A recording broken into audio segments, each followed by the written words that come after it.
Thomas Riccio is the auction house owner who testified that he set up the meeting in the Vegas hotel. He's also the one who taped the confrontation. We were going to have cameras set up. OJ felt that there's been many times over the last few years that people have been disrespecting him, stealing his stuff. He wanted to set a precedent and catch these guys and show the world and maybe do interviews after we caught these guys. Maybe do interviews. And Thomas Riccio's attorney, Stan Lieber, is joining us now live from Los Angeles. Thanks for joining us this morning. You're welcome. My pleasure. Your client's quite a guy, Thomas Riccio. He's got convictions for grand larceny, receiving stolen property, arson.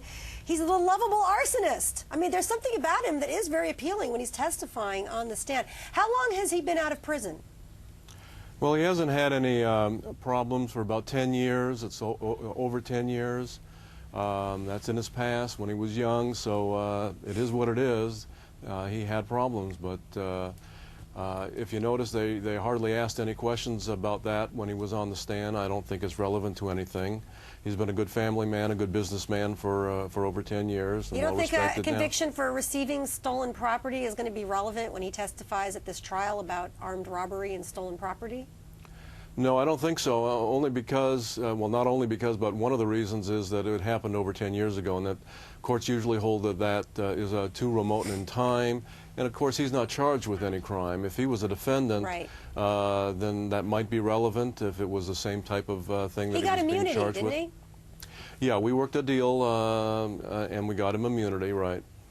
Now, does he still want to do business with OJ? Because he seems awfully warm and fuzzy in his approach towards OJ.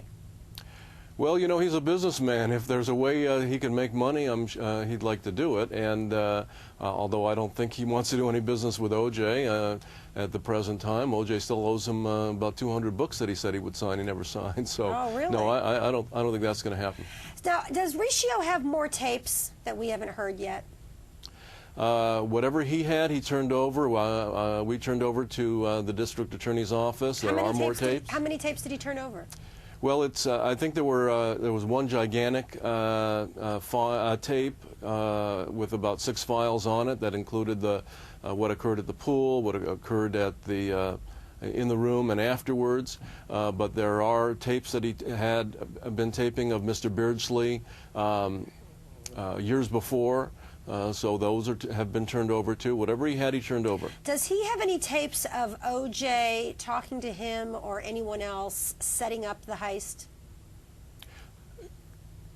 No. Again, whatever he had, he turned over, and it's really been talked about on the stand. He was asked about all of that. Okay, but do you understand my question? Because I'm looking for some hard evidence that OJ said bring guns, or just the documentation of the criminal conspiracy conversation. No, Tom wasn't a part of that.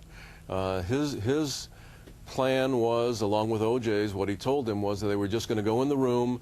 OJ was going to confront the guys and say, "What are you doing with my stuff? I want it back." And if they refused, they were going to call the police, and they were going to give them the option: either you give it back to me, or we're going to call the police. But that's obviously not what happened. Stan, yesterday on the stand, Walter Alexander talked about overhearing a conversation between OJ and the person on the other end he believed was your client, Tom Riccio, talking about the guns. Did that conversation just not take place? No, there was, and I think Tom testified about that right after the police came, about 10 minutes afterward. Beforehand. This was Walter Alexander. I'm sorry, I got to clarify the time frame here. See, that would be an objectionable question in court, ladies and gentlemen. Right. This is before the incident at the casino inside that room. This was Walter Alexander said that OJ asked him to bring some heat, and then there was a phone conversation afterwards, and he said he heard what he believed was Riccio on the other end of that, and OJ saying, "Yeah, they're going to bring the guns, they're going to bring the heat." Yeah, no, that never happened. According to Tom, he said he never knew anything about any guns, and was shocked when he saw the guns in the hotel. So, no, that never happened. According to Tom, I believe him. Now, he does have an immunity deal, but the way he testified, and Lisa talked about this a little bit, he looks like he's, still a little, number one, he's got a thing for Beardsley. He hates Beardsley, and I can't wait to see Beardsley on the stand based upon everything that Riccio has talked about. And that's another one of the state's witnesses. So how would you characterize your client? Is he aligned more with the O.J. camp? Is he aligned more with the prosecution or the victims? Who does he see himself, or who do you see him being sort of aligned with in this case? Well, that's a great thing about Tom. He's not aligned with anyone. He's aligned, if you will, with the truth.